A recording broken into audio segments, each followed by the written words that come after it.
Ethan Taylor, the second big ranked in Rivals on threes, 226 rankings, has committed to Michigan State. Tom Izzo. That's another big time commitment that Tom Izzo, Michigan State have gotten this week.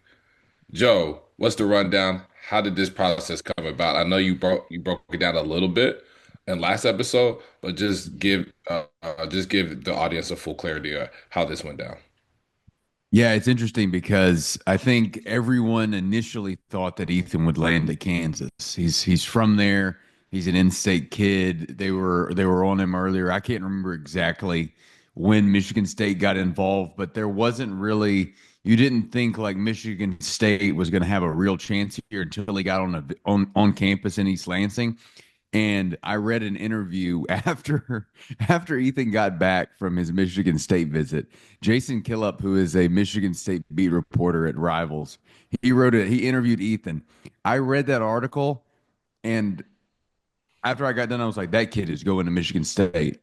Like just my gut feeling reading it. And usually you can't really tell, but I think Ethan is so honest and just straightforward. Just what he said and how he said it, like I immediately thought to myself, this kid is going to Michigan State. But throughout this recruiting process, like the first surprise in his recruitment was no Missouri on his list. Yeah. His granddad was a Mizzou fan. It's not very far from home. They had been heavily involved in his recruitment. They didn't even make his initial cut. So I was like, oh, that's interesting. Oklahoma had been recruiting for a while. I never really thought that he would end up there, but they had been recruiting for a while. Indiana was one that I really thought could get him early on as well.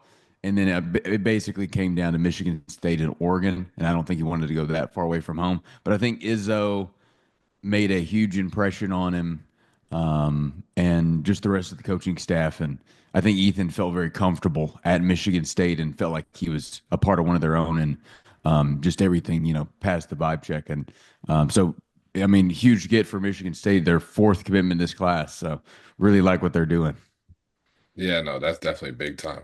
Jamie, talk about his fit with his how do you feel like he can impact day one when he gets to Michigan State?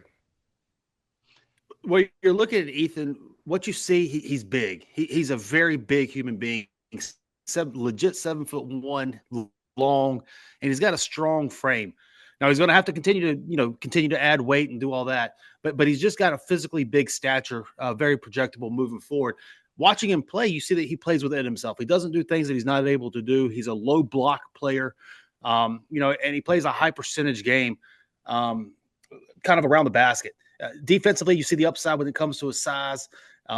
You see what he's able to kind of do. He's a more fluid athlete than you think, and he's on a steep incline from what he used to be. This summer, 9.3 points on 69.2% from the field, playing on Nike's EYBL circuit with the Mocan elite program, and that was split in time. So stamina is going to be something he's going to have to continue to work on. He's going to have to continue to work on his hand, his touch, his hands, all that type of stuff. And a lot of that will come with continued adding strength along with the stamina and all that type of stuff together. But he's got so many tools that they look at for the highest level naturally. And he's on an incline when it comes to his production as to what he is. He transferred this summer to go to Link Academy.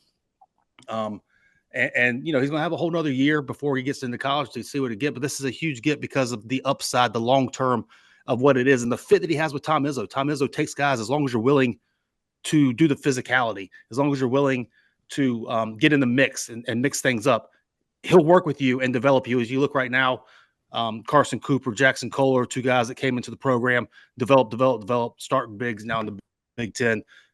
Ethan Taylor has a lot of tools, and he's going to a fit that will continue to progress his tools at Michigan State. And he'll probably start from day one. Aren't we like forecasting that with the roster? I think they lose all their bigs.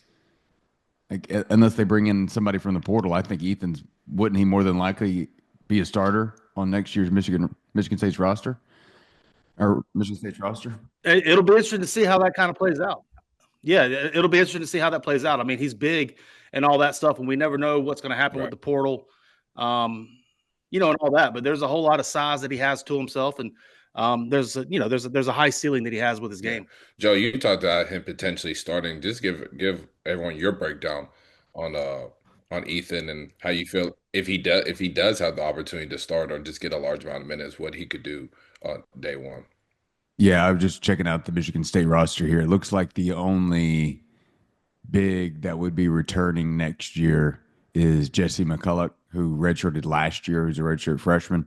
Um, but I think Ethan Taylor is still a guy.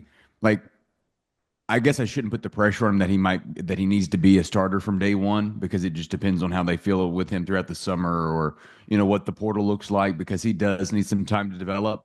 But just his overall, like Jamie, hit the nail on the head. He knows who he is. He doesn't try to do too much, and it's very frustrating when players try to like it. I understand like you want to expand your game, you may want to step out and hit a three or like do you, but at the same time, Ethan knows who he is and he plays to his strengths, rebounds, long, big, plays on the block, easy, nice touch around the rim, just plays his game the way it should be played. So I think he'll be a really good fit for Izzo, and I think he's a very coachable player. And you have to be very, very coachable and to play for Izzo. Yeah, And I absolutely. love this class that Izzo's putting together. I mean, you look at what they did at the very beginning, getting CJ Medlock locked in early. That's Ethan Izzo's Taylor's best teams have Ethan been centered around Taylor's a point teammate guard. at Link. Yeah. Izzo's best teams have been centered around the point guard. A Michigan kid coming in, Izzo got him locked up quick before his recruitment really even started. I guess he got Michigan and Michigan State were his first two high major Mm-hmm. offers in June. He Hmm. was Mm-hmm. committed very quickly to Michigan State after that. And then you get Julius Avent, a guy whose dad played at Seton Hall, who lives in New Jersey. They took him from there, didn't even get to that visit yet. Big, strong, physical guy at the 4 spot. You got Josiah Jervis. They went toe to toe on late pushes from Tennessee and NC State, who's a top 25 player in the class. And then, they beat out Kansas and Oregon and all the other people for Ethan Taylor here. Like Tom Izzo got his ass out on the trail and closed deals this cycle. I mean, people are talking about age and all that type of stuff. He showed that he's in there. He showed and he didn't even have the highest offers on the table and all that stuff for some of these kids out there as well. He built relationships.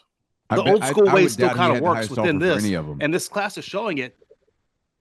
I mean, it's right there. But he was sitting there front and center at these practices, front and center, showing these kids, talking to them. They were, discourse, connecting back and forth with text messages and all that stuff, FaceTime calls and all that constantly. And you hear that and talking to the players, talking to the coaches around the recruitment that Izzo was getting in here, building the relationship to get this done, and also showing these players, developing what he currently has on the roster, but showing them what the pathway was for them to have success within the program.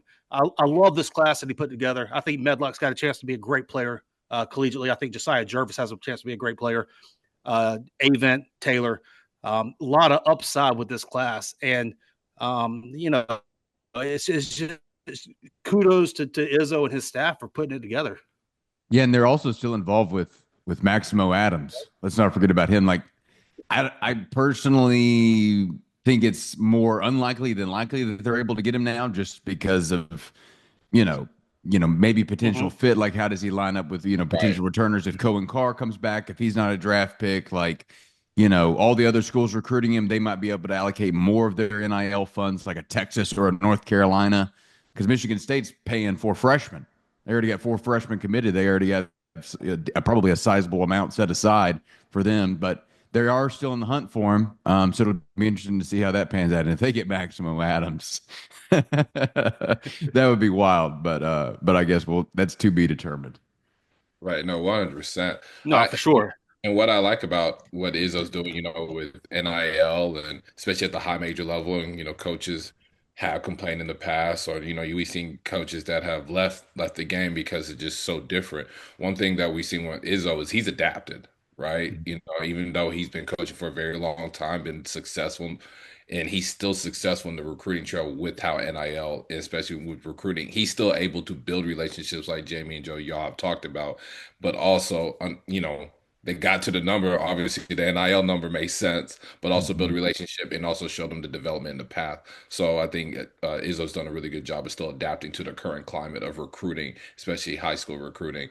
When you look at Ethan, I agree with y'all. He plays within his strengths. He's someone that, he just such a just a problem inside when he, especially when he posts up, so he gets deep, like position inside. Even if they're not throwing it to him, the guards are able to drive and finish. I kind of envision him like as someone that would be doing like Gortat screens, like we seen Kiba Keita with at BYU when they did that when he did that versus Villanova. How many easy looks that the guards were getting inside, and AJ DeBanson when they're driving. I just think Ethan is like you said, has really good size, a more fluid athlete than people realize. I think offensively he's came along. I remember the first session in Arizona EYBL. He was very interesting, right? But he didn't start. He didn't play a whole lot of minutes. I remember the coach saying, "Oh yeah, Arnie, his minutes are going to increase. We just had to kind of get him up to speed and get him going." And then after that, I thought we saw some flashes of like what he really can be in the college level, and then what he could be, have the chance to be able to play even beyond college. So Ethan Taylor is very interesting. I think he's a big in the space where, I know people used to say like traditional bigs are kind of dead, but they're not. We've seen in the league, those guys are very valuable. And I think what Ethan brings to the table just with size, with his athleticism, and just kind of playing within his strengths and in his touch, I think he has really interesting touch inside and needs to improve. But shooting like what you said, Jamie, 60+% from the field, I think there's just some real upside there. And I think that we're going to continue to see him grow, and him being with Izzo, we're just going to see him be better and better each year.